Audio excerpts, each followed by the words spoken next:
Our first spot in this part is the Albert and Alberta statue, located right outside of Emerson Alumni Hall.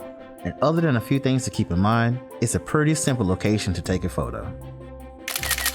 Alright, as you can see, we have some okay photos. Let's dive into this one. The biggest thing to pay attention to here is the sun. And while this is true for every location, it's really important here. Notice how bright she is, but how dark Albert and Alberta are.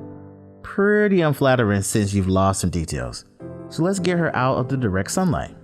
Have your subject stand closer to the statue, but still keep a good distance. And it should go from this to this.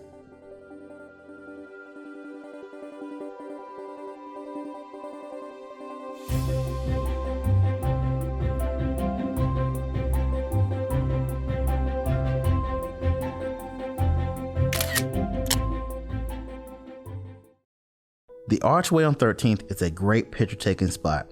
Its red brick makes for an appealing look, and the bright petunias help enhance the overall beauty of the site.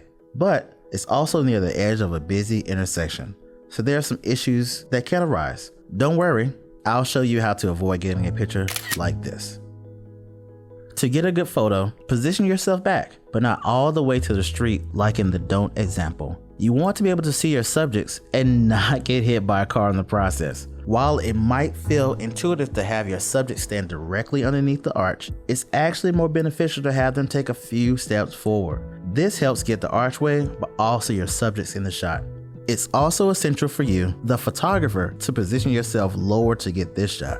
Make sure to allow some headroom for the archway, meaning don't cut it off at the top, and it should go looking from this to this.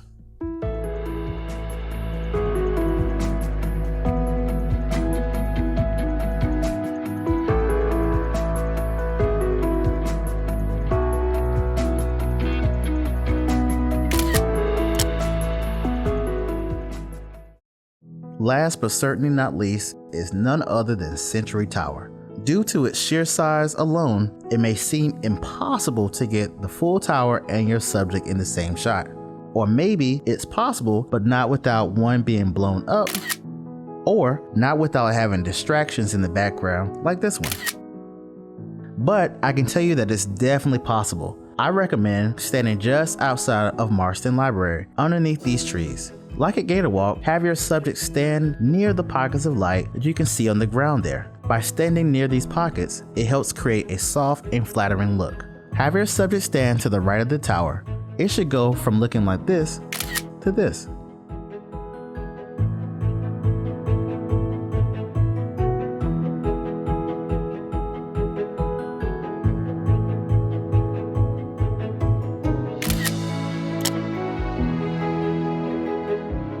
Thank you so much for joining me on this two-part series. I hope you've learned a few new tricks on how to get some great shots with using just your phone. I really can't wait to see what y'all come up with. If you do decide to take some photos, please share them with us on our UFAA socials. I'm Aaron Daye, UF Advancement.